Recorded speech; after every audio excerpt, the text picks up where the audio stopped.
Simon Miller here, WhatCulture Wrestling, with a living legend, Ernest The Cat Miller. How are you doing, Ernest? Man, I'm doing great, man. I'm having a great weekend. I'm doing really good. It's a genuine pleasure to see you. Forgive me for, well, talking about myself for a second, but we were stood over there, and you very nicely came and said hello, because I think your cameraman mentioned that we're like some YouTuber guys that you should probably talk to. Man, listen, he said you guys are doing a great job representing the sport. He said now that you're a wrestler now, too. He said you started out as a YouTube guy, right, yeah. but then you end up being in the business. That's 100% right. So because I was reviewing wrestling matches, I didn't think it was fair unless I went and trained to understand it better, and I fell in love with it. Let me ask you a question.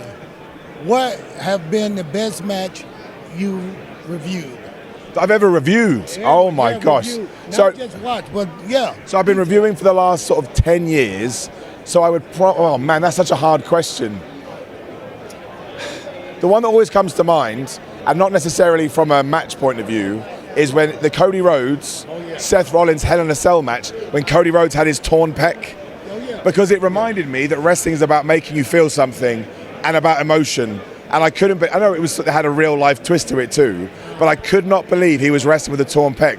And I was worried for him. Even though I'm an old man, I was like, that's what wrestling's all about. Not about the moves, it's about how it makes you feel, the emotion, the moments, and everything like that. Give me a WCW memory you have. Dude, right, you a lot, because you used to make me laugh all the time. You were so entertaining. But I mean, WCW obviously went through a turbulent time. Yeah. A lot of what I remember is WCW 2000, when it went a bit crazy. You know, Judy Bagwell in a forklift. Oh, yeah. Oh, my goodness. Judy Bagwell, yeah, yes. But dude, I used to genuinely, you were always someone that made the most of everything you were given. Yes. You knew, even if they gave you like 3 minutes, 5 minutes, you went out there, you were very, very entertaining. You were very, very over the top in a good way. And you just mentioned, even now you're still doing karate tournaments, which is what you built into your wrestling stuff as well. You know what? I'm staying active. Yeah. You know, you can't, if you don't use it, you'll lose it.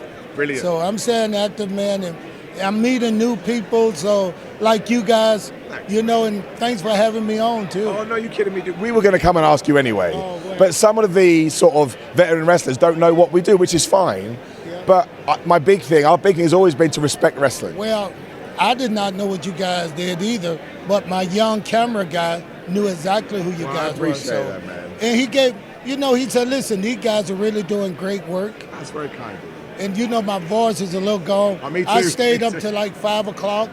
Oh, man. We're at 5 o'clock this morning, doing a show last night, and I'm just having fun out here. So you started your own wrestling podcast, is that right? Yeah, yes, the Cat's Corner podcast. Oh, yeah. And me and Big Shug. So we do one once a week, and what we're doing, we just bringing on like my old wrestling friend. Absolutely. We had Alex Wright, you know, Disco Inferno, Yeah. you know, Goldberg. So we bring it on, we talk about things that happen behind the scenes. Absolutely, man. So- And you've been there. Yeah. I mean, it's when you think back to WCW nowadays, which of course, it's crazy to me, because there's a whole generation of fans that don't even know, because they've been brought up on just WWE. So when you think back to WCW, what's your highlights? What are the things that really make you sort of happy you were a part of? You know what, man?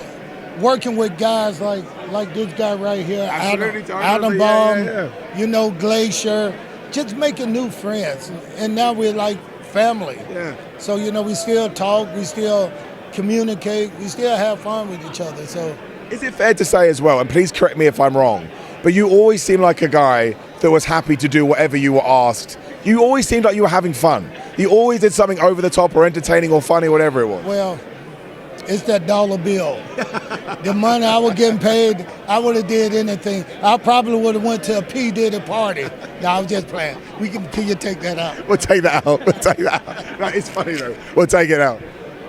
What's your favorite memory of WCW? Man, working with Eric Bischoff, you know, working with Hogan, Macho Man. Of course, yeah. Working with guys that I kind of watched when I was young. You know, absolutely, yeah. Here I am waking up, getting on a plane, sitting next to Hulk Hogan, the Macho Man. You know, Jim Duggan, guys I watched growing up. So that was a pretty big highlight in my life. And you were in WWE for a while as well, but it felt like they didn't know what to do with you. That's always what it felt like to me. It wasn't just me, and I thought about this time after time. I thought about this. It wasn't just me. No, it wasn't.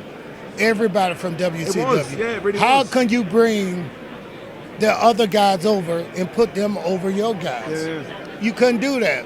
So I just went my cycle because what I wanted to do and be known for in this business, I like to feel like I made it to the top. Yeah, we And did. in order to do that, I had to work in WCW, and I wanted to have on my resume, I worked in WWE, Yeah. the two biggest company in the world. Absolutely. And you did it though, man. And people forget it doesn't just happen. You have to have something to get there. You got to have something. That's they said you can do a lot of things, but you got to do something that people want to watch you doing and pay for it. So I made it. I made it. You did. 20 years later, I still come out here, earn $20, $30, whatever people give me just to say hello. Absolutely, Really, man. I do it for nothing. Because I just love it. I'm glad to be a part of this, I love that, man. That's such a good attitude to have. And listen, you do have quite a lot of years of experience. What advice would you give to anyone who is getting into wrestling right now? What can they learn from Ernest the Cat Miller? Listen, do what you love. Always do what you love. Because what you're going to get is already planned. It's already planned now.